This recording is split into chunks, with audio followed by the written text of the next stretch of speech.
राधे राधे, जय श्री कृष्णा। जय हो सियापति रामचंद्र की जय। अब तक हमने ज्येष्ठ मास के 18 अध्याय सुने। आज हम ज्येष्ठ मास का 19वां अध्याय और 19वें दिन की पुण्य फल देने वाली कथा का श्रवण करेंगे। जब आप कथा सुने, अध्याय सुने तो कमेंट बॉक्स में जय श्री राम जरूर लिखें। आइए अब हम ज्येष्ठ मास का 19वां अध्याय सुनते हैं। इस अध्याय में निर्जला एकादशी की महिमा का वर्णन आएगा। भीमसेन व्यास जी से आगे बोले कि हे पितामह, जब पूर्ववास के लोगों ने राजा पुलिंद को युद्ध न करने के लिए इनकार किया तो फिर उस राजा ने क्या किया? कृपया आगे का महात्म्य सुनाइए, मेरी सुनने की तीव्र इच्छा है। तब व्यास जी बोले कि हे भीमसेन, पूर्ववासियों के वचन सुनने के बाद राजा पुलिंद को महान क्रोध आया। वह घमंड से भर कर बोला कि अरे मूर्ख ग्रामवासी, यह निर्जला एकादशी क्या है? अरे मूर्ख, एकादशी का नाम लेकर तुम्हारे राजा युद्ध करने से बचना चाहते हैं। अरे एकादशी के भगवान कौन है? अरे मूर्ख, क्या निष्फल बातें कर रहा है? तू अपने घर तुरंत चला जा, नहीं तो मेरे ये दारुण सैनिक तुझे मार मार कर यमलोक पहुंचा देंगे। व्यास जी आगे बोले कि फिर वह राजा पुलिंद के सैनिक नगर में घुस गए और बड़े बड़े धनिक सेठ साहूकारों के घरों के दरवाजे तिजोरी तोड़कर लूटपाट मचाने लगे तथा साधु सन्यासियों के आश्रमों और मठों में उत्पात करने लगे और उन्हें मारने कूटने लगे तथा धनिकों और साहूकारों के धन को लूट कर ले जाने लगे। पूरे नगर के लोगों के घरों में घुसकर लूटपाट करने लगे। उस दिन ज्येष्ठ मास के शुक्ल पक्ष की निर्जला एकादशी थी। पूरी प्रजा का निर्जला उपवास था। प्रजा के सभी लोग, मंत्री, राजा, रानी सभी अन्न जल त्याग कर निर्जला एकादशी का उपवास रखा था। सूर्य नारायण भगवान जब अस्त हो गए, पूरी प्रजा के साथ अबोध बच्चे तक को पीने को जल नहीं मिला। पूरे नगर में हाहाकार मच गया। अपने भक्तों के ऊपर हुए अत्याचार को देखकर भगवान विष्णु व्याकुल हो गए। तब विष्णु भगवान ने गरुड़ को बुलाकर उसके कान में कुछ कहा। तब भगवान विष्णु गरुड़ पर सवार होकर अपने भक्तों को बचाने के लिए उसी नगर में अपनी विशाल देव सेना लेकर पहुंच गए। उस सेना के सैनिक, जिनमें किसी के 3 मुख थे, किसी के 3 नेत्र, किसी की 7 जीभ, किसी के 4 पैर, बड़े ही अद्भुत दांत वाले, 3 सिर वाले, 5 मुख वाले, 2 मुख वाले, 10 मुख वाले, 6 मुख वाले, 5 मुख वाले, हाथी के समान मुख और शरीर, सिंह और बाघ की आकृति वाले, नरसिंह के समान तेजस्वी, सिंदूर से सना हुआ मुख, महिषासुर के समान प्रभा सूर्य युक्त, ऊर्ध्वकेश, दिगंबर, नरमुंडधारी, नागमुखी, नारमुखी, नरमुंडों की माला धारण किए हुए, व्याघ्र चरमधारी, ऐसी सेना थी। ऐसी सेना आज से पहले न कभी किसी ने देखी न सुनी। ऐसी सेना का गठन करने के बाद भगवान विष्णु ने सेना को आदेश दिया कि हे देव सेना, इस अधर्मी राजा पुलिंद और इसकी सेना का संपूर्ण नाश कर दो। यह राजा और इसकी सेना सुबह का सूर्य उदय न देख पाए। तब भगवान विष्णु की आज्ञा को शिरोधार्य कर कर विष्णु सेना शत्रु सेना के साथ युद्ध करने लगी। पूरी पृथ्वी पर कोलाहल होने लगा। कुछ शत्रु खड्ग से तो कुछ खड्वांग से तो कुछ दांतों से काटे गए। कुछ शत्रुओं के सिर से जंघा से पटक पटक कर मार दिया तो किसी को पर्वतों से नीचे गिरा दिया तो अनेकों को उछाल कर सैकड़ों योजन की दूरी पर फेंक दिया। कुछ शत्रुओं को हाथी और शेर ने चबा चबा कर चूर्ण बना दिया, किन्हीं को आग के हवाले कर दिया। तब राजा पुलिंद व उसकी सेना देव सेना से बोली कि तुम लोग कौन हो, कहाँ से आए हो? तुम्हारे जैसे वीर सेना ने पहले कभी देखी न सुनी। तब राजा पुलिंद की बची हुई सेना जान बचाकर भाग गई, लेकिन विष्णुदूतों ने उनका पीछा करके उन्हें मार डाला। इस प्रकार विष्णुदूतों ने राजा पुलिंद के सभी सैनिकों को मार डाला। उसके बाद युद्ध के मैदान में राजा पुलिंद अकेले रह गए। तब राजा पुलिंद ने अकेले आधे प्रहर युद्ध किया, लेकिन थोड़ी देर के बाद ही राजा पुलिंद विष्णुदूतों से युद्ध करने में अपने आप को असमर्थ महसूस करने लगे। तब उस अधर्मी राजा ने मन ही मन सोचा कि अगर थोड़ी देर मैं यहाँ युद्ध मैदान में रहा तो ये वीर सैनिक निश्चय ही मुझे मार डालेंगे। तब उस अधर्मी राजा ने मेघास्त्र छोड़ा, जिससे युद्ध मैदान में घनघोर अंधेरा हो गया। मेघ जल बरसाने लगे, प्रचंड तेज हवाएं चलने लगी, जिससे विष्णुगढ़ मंत्रमुग्ध हो गए। और ऐसा समय पाकर राजा पुलिंद घोड़े पर सवार होकर पर्वतों की कंदराओं में जाकर छुप गया। तब भक्त वत्सल विष्णु भगवान अपने भक्तों की रक्षा करने के बाद वापस अपने गणों और दूतों के साथ अपने लोक को चले गए। पूरी रात पुर के नगरवासी मंत्री राजा रानी ने युद्ध की ध्वनि सुनी। प्रातःकाल पुरवासियों ने शत्रु को न पाकर पारणा किया और उस युद्ध को बुरा स्वप्न समझकर भूल गए। फिर प्रजा के सभी लोगों के साथ राजा रानी ने खूब दान पुण्य किया। आइए अब हम इस अध्याय में गाय माता की एक पवित्र पौराणिक पुण्यफल देने वाली कथा का श्रवण करते हैं। एक बार एक गांव में एक वणिक सेठ सेठानी थे। सेठ सेठानी बड़े ही पैसे वाले और अमीर थे। पूरे गांव में उनकी बहुत इज्जत थी। धन धान्य वैभव सुख समृद्धि कीर्ति सब कुछ था। लेकिन सेठ सेठानी के कोई औलाद नहीं थी।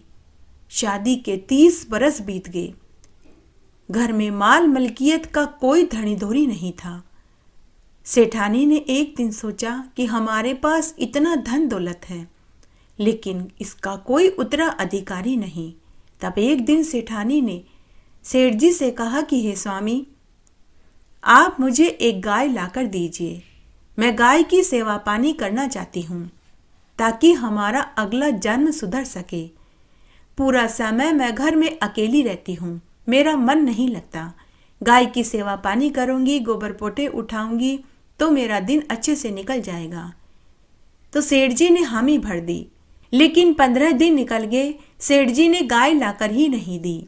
तब एक दिन सेठानी सोने चांदी की दुकान पर गई और वहां से एक चांदी की गाय लेकर आई। साथ ही चांदी की गाय के लिए सोने के जेवर घड़वा कर लाई। गाय के लिए सोने की पायल, गले की कंठी, गले का हार, माथे का मुकुट और सुंदर सुंदर रेशमी कपड़े सिलवा कर के लाई। अब सेठानी पूरे समय गाय की सेवा पूजा करने लगी। रोज गाय की पूजा करती, कहानी सुनती, हलवा पूड़ी खीर बनाती, भोग लगाती और घर के बाहर आने जाने वाली गाय को वह भोग खिला देती। अब सेठानी का समय गाय की पूजा पाठ करने में बीतने लगा। इस तरह पूरा 1 साल हो गया। तब सेठानी सेठ जी से बोली कि हे स्वामी, मुझे गाय की पूजा करते हुए 1 साल हो गया है। मैं गाय का उद्यापन करना चाहती हूँ। आप कल गांव में से एक ब्राह्मण को भोजन की कहकर आना। सेठ जी ने हामी भर दी। तब सेठ जी गांव में एक पंडित को बुलाने गए और बोले कि हे पंडित जी महाराज, मेरी पत्नी गाय का उद्यापन करना चाहती है। आप कल मेरे यहाँ भोजन करने के लिए आना। ब्राह्मण ने हामी भर दी। तब शाम को ब्राह्मणी अपने पति से बोली कि हे स्वामी, आप तो कल यजमान के यहाँ जीमने जाएंगे और हम भी प्रसादी खाने मंदिर में जाएंगे। तो ब्राह्मण बोला कि अरे भगवान, मैं कल सेठ जी के यहाँ भोजन करने नहीं जा रहा। तो ब्राह्मणी बोली कि क्यों, आप सेठ जी के यहाँ खाना खाने क्यों नहीं जाएंगे? तो पंडित बोला कि अरे भगवान, सेठानी गाय का उद्यापन कर रही है। कल मुझे वह भोजन खिलाकर गाय दान में देगी। भगवान, हम एक छोटी सी झोपड़ी में रहते हैं। मैं तुम सबके भोजन का इंतजाम बड़ी मुश्किल से कर पाता हूँ। गाय को हम क्या खिलाएंगे पिलाएंगे और गाय को कहाँ बांधेंगे? भगवान, गाय को कभी छाया में तो कभी धूप में बांधना पड़ता है। अगर मैं गाय की सेवा पानी अच्छे से नहीं कर पाऊंगा, गाय को अच्छे से खिला पिला नहीं पाऊंगा, तो मेरे ऊपर गाय की हत्या का पाप चढ़ जाएगा। भगवान, गाय में 33 कोटि देवी देवताओं का वास होता है, इसलिए मैं सेठानी के यहाँ भोजन करने नहीं जाऊंगा। दूसरे दिन सेठानी ने गाय के उद्यापन के लिए 2 तांबे के ड्रम खरीदे, 1 दलिये की बोरी खरीदी, पंडित जी को देने के लिए 5 कपड़े खरीदे और गाय को देने के लिए गुड़ की बोरी खरीदी।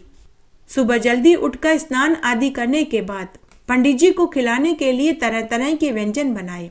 सुबह से दोपहर हो गई, लेकिन पंडित जी भोजन करने नहीं आए। सेठानी ने सेठ जी से कहा कि हे स्वामी, आपने पंडित जी को भोजन की बोली थी या नहीं? दोपहर हो गई, अभी तक पंडित जी भोजन करने नहीं आए। सेठ जी ने कहा, भगवान, मैंने बहुत अच्छे से बोला था। सेठानी बोली कि मैं खुद जाकर बुलाकर लाती हूँ। सेठ जी बोले कि अरे भगवान, तू कहाँ जाएगी? मैं दुकान के नौकर को भेज कर बुला लेता हूँ। तब सेठ जी ने दुकान के नौकर को पंडित जी को बुलाने के लिए भेजा। दुकान का नौकर पंडित जी के घर गया और बोला कि अरे पंडित जी महाराज, क्यों आप अपना नुकसान करवा रहे हैं? मेरे सेठ सेठानी ने आपको भोजन के लिए बुलाया था और आप भोजन करने नहीं आए।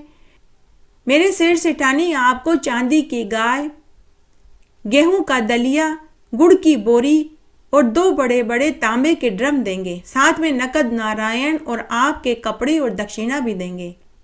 यह सुनकर पंडित जी खुश हो गया।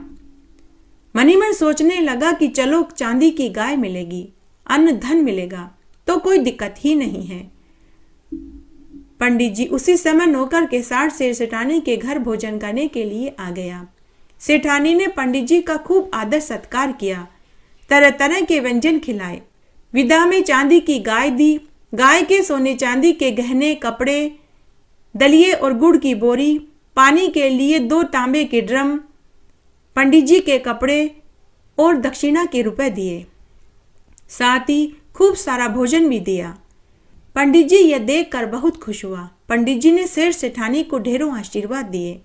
समय बीतने लगा। इसे संयोग कहें या दुर्भाग्य कहें कि एक दिन सेठ सेठानी की एक साथ ही मृत्यु हो गई। जब उनकी आत्मा यममार्ग में जा रही थी तो बीच में वैतरणी नदी आई। तभी उनके सामने वही चांदी की गाय आकर खड़ी हो गई। सेठानी सेठ जी से बोली कि हे स्वामी, आप इस गाय की पूंछ पकड़ लीजिए, हम वैतरणी नदी पार कर लेंगे। दोनों सेठ सेठानी ने चांदी की बनी गाय की पूंछ पकड़ ली और बड़े ही आराम से वैतरणी नदी पार कर ली। तब सेठ जी ने सेठानी से कहा कि अरे भगवान, तेरा मृत्युलोक में किया गया चांदी की गाय का उद्यापन आज काम आ रहा है। तेरी वजह से आज हमने वैतरणी नदी पार कर ली। तू धन्य है। मेरे पास इतना धन था, फिर भी मैंने अपने हाथ से एक ठेला किसी को दान में नहीं दिया। जय हो गाय माता की। आइए अब हम निर्जला एकादशी की एक कहानी सुनते हैं। एक बार बहुत छोटा सा गांव था। उस गांव में एक जाट था। उसकी नई नई शादी हुई थी। वो शादी के बाद पहली बार ससुराल में अपनी पत्नी को लेने जा रहा था। उसके दोस्तों ने कहा कि तू अच्छे से अच्छे कपड़े पहन कर के ससुराल में इम्प्रेशन बनाना, तेरा बहुत अच्छा इम्प्रेशन बनेगा। तब वह बढ़िया से बढ़िया कपड़े, धोती पहनकर, खूब परफ्यूम लगा करके, नई नई जूतियाँ, सोने की चेन, घड़ी, अंगूठी पहन करके तैयार हो गया। नया चाव, नई उमंग, जाट बावला हो रहा था। जब वह ससुराल के रास्ते में जा रहा था तो गांव में एक तलाई में गाय पानी पीने उतरी तो वह दलदल में फंस गई। ज्येष्ठ का महीना था। उस दिन निर्जला एकादशी थी। गाय माता की प्यास तो बुझ गई, परंतु वह दलदल से निकल ही नहीं पा रही थी। तभी उधर से वही जाट गुजरा। गाय माता जाट से बोली कि अरे मुसाफिर, मुझे दलदल से बाहर निकाल दे। तब जाट बोला कि अरे गाय माता, मेरे कपड़े गंदे हो जाएंगे, मैं ससुराल अपनी पत्नी को लिवाने जा रहा हूँ। गाय माता बोली कि अरे मूग, आज तो ज्येष्ठ का महीना है और ऊपर से आज निर्जला एकादशी है, तुझे बहुत पुण्य मिलेगा। तेरे आगे पीछे की 7 पीढ़ियाँ तर जाएगी, तेरा घर धन दौलत से भर जाएगा। तूने अब तक जितने भी पाप किए हैं वे भी धुल जाएंगे। साथ ही मैं तुझे वरदान भी दूंगी, तुझे पूरे जीवन में कभी किसी चीज की कोई कमी नहीं आएगी। लेकिन जाट गाय माता की बात को नहीं समझ पाया। उसने उसे यूं ही ले लिया। गाय माता बार बार जाट से विनती करती रही, लेकिन जाट बार बार एक ही बात बोल रहा था कि मैं ससुराल अपनी पत्नी को लिवाने जा रहा हूँ, मेरे नए नए कपड़े, जूते सब खराब हो जाएंगे। तब तक गाय और ज़्यादा दलदल में फंसती जा रही थी। गाय ने कहा कि अरे तू मुझे निकालेगा नहीं तो मैं तुझे शाप दे दूंगी। जा, तू आज से 8 प्रहर के बाद गधा बन जाएगा। अब जाट डर गया। वो गाय से माफ़ी मांगने लगा। तब तक गाय पूरी दलदल में धंस चुकी थी। जाट खड़ा खड़ा यह सारा मंजर देख रहा था। वह जाट जिस उत्साह और खुशी से ससुराल जा रहा था, वह सारा उत्साह और खुशी जाता रहा। वह बहुत उदास मन से ससुराल में पहुंचा। जब वह ससुराल में पहुंचा तो उसके सास ससुर और साले साली ने उसका बहुत स्वागत किया, लेकिन जाट का वहाँ मन ही नहीं लग रहा था। वह बार बार एक ही बात बोल रहा था कि मेरी पत्नी को जल्दी से विदा कर दो, मुझे वापस जाना है। जमाई को देखकर सभी बहुत खुश हुए। सास ससुर साली सभी ने खूब मिन्नतें करी कि जमाई जी 2-3 दिन तो हमारे यहाँ रुको, हम आव भगत करना चाहते हैं। लेकिन जाट नहीं माना। तब उसकी पत्नी आई और बोली कि जब सब इतना कह रहे हैं तो आप मान क्यों नहीं जाते। तब उसके पति ने अपनी पत्नी को एकांत में ले जाकर गाय माता के शाप वाली बात बताई कि मैं 8 प्रहर के बाद गधा बन जाऊंगा, इसलिए तुम जल्दी से घर चलो। फिर उसकी पत्नी ने अपने माता पिता से कहा कि माँ बाबूजी मुझे विदा कर दीजिए। फिर जाट की पत्नी उसी समय ससुराल वापस आ गई। जब 8 प्रहर बीते तो वह जाट गधा बन गया। जाटनी अपने गधे पति की खूब सेवा करने लगी। कुछ दिन तो उसने ऐसे ही निकाल दिए। तब गधा बोला कि तुम मेरे लिए कुछ करो, इस नगर के राजा के पास मुझे लेकर के चलो, अब वही मुझे बचा सकते हैं। तब वह जाटनी अपने गधे पति को लेकर राजा के महल में पहुंची और राजा को जाकर उसने पूरी बात बताई। तब जाटनी ने राजा को पूरी सच्चाई बताई और कहा कि हे महाराज, मेरे पति को गाय माता ने शाप दिया है, उसी से यह गधा बन गया है। अब आप ही इसे इंसान बना सकते हैं। कृपा करके आप मेरे गधे पति को इंसान बनाइए। अब आप ही इसे इंसान बना सकते हैं। कृपया करके आप मेरे गधे पति को इंसान बनाइए। तब राजा ने बड़े बड़े पंडितों, साधु सन्यासियों सभी को बुलाया और उनको पूरी सच्चाई बताई। तब काशी के एक ज्ञानी महात्मा ने राजा से कहा कि हे राजन, इसका तो एक ही उपाय है। जिस इंसान ने अपने जीवन काल में 26 एकादशी करी हो और वह अपनी एकादशी का फल इस गधे को दे तो यह इंसान बन सकता है। तब राजा ने पूरी नगरी में यह ऐलान करवा दिया कि जिसने भी 26 एकादशी करी हो वह अपना पुण्यफल इस गधे को दे देवे तो मैं उसे मुंह मांगा धन दूंगा। पूरी नगरी में यह ढिंडोरा किया गया। लेकिन किसी ने 11 करी तो किसी ने 15 तो किसी ने 21 तो किसी ने 5 ही करी। पूरी नगरी में कोई नहीं मिला। तब एक बुढ़ी महिला मिली जिसने कि 26 एकादशी का व्रत किया था। राजा ने उस बुजुर्ग महिला को महल में बुलवाया और उससे कहा, हे बुढ़िया माई, तू इस गधे को अपनी 26 एकादशी का व्रत दे दे, मैं तुझे मुंह मांगा इनाम दूंगा। तब वह बुढ़िया माई बोली कि हे राजन, मैं धन लेकर क्या करूंगी, मेरी एक टांग तो कब्र में लटक रही है और एक टांग धरती पर पड़ी है।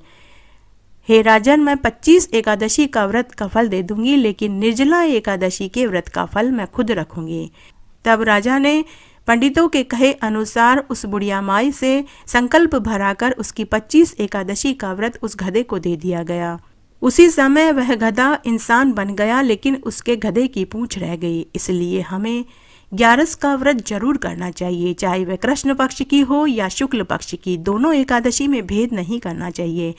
भगवान विष्णु को दोनों एकादशी अधिक प्रिय है, इसलिए मनुष्य को 26 एकादशी का व्रत करना चाहिए। साल की 24 एकादशी होती है और जिस साल अधिक मास या पुरुषोत्तम मास आता है तो उस मास में 2 एकादशी आती है। तो उन पुरुषोत्तम मास की 2 एकादशी का व्रत करने से ये एकादशी 26 हो जाती है। इसीलिए कहते हैं कि मनुष्य को अपने जीवन काल में 26 एकादशी का व्रत करने के बाद ही उद्यापन करना चाहिए, तभी इसका संपूर्ण फल प्राप्त होता है। जय हो तुलसी मैया की। तुलसी महारानी नमो नमो, हरि की पटरानी नमो नमो। बन तुलसी पूरन तप कियो मैया, शालग राम महापटरानी। जाके मंज मंजरी कोमल मैया, श्रीपति चरण कमल लपटानी। धूप दीप नैवेद्य आरती मैया, पुष्पन की वर्षा बरसानी। 56 भोग 36 व्यंजन मैया, बिन तुलसी हरि एक न मानी। सामरो सखी माई तेरा यश गावे मैया, भक्तों वर दीजे महारानी। तुलसी महारानी नमो नमो, हरि की पटरानी नमो नमो। इस तरह आज हमने ज्येष्ठ मास के महात्म्य का 19वां अध्याय 19वें दिन की व्रत कथा सुनी। आशा करती हूँ यह आपको जरूर पसंद आएगी। मेरे साथ बने रहने के लिए आपका धन्यवाद। आगे आने वाली कथा कहानी के लिए भी आप इसी तरह मेरे साथ बने रहें। धन्यवाद।